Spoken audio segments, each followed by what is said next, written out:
Let us pray. Lord, bigyan niyo po ako palagi ng katahimikan. Katahimikan ng puso, isip at buong pagkatao. Sa pananahimik kong ito, hindi po ako malakas.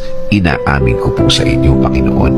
Ako po ay naghihina at alam ko po na kayo ang dapat kong kapitan. Alam kong kayo ang dapat kong paniwalaan na ang lahat ay magiging okay, ang lahat ay magiging maayos, ang lahat ay magiging tahimik.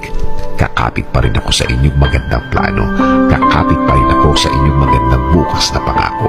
Alam kong ang lahat ng oras na may problema ay mabilis na lilipas, mabilis na mawawala.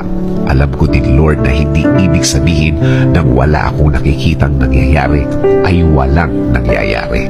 Alam kong inumpisahan niyo na akong tulungan sa ibang mga bahagi ng aking problema. Alam kong magiging okay, Lord. Alam kong bubuti ang lahat. Alam kong makukuha ko ang plano niyo sa akin. I-guide niyo po ako at ituro mo sa akin, Lord, ang tama at tahimik na paraan. In Jesus' name we pray. Amen.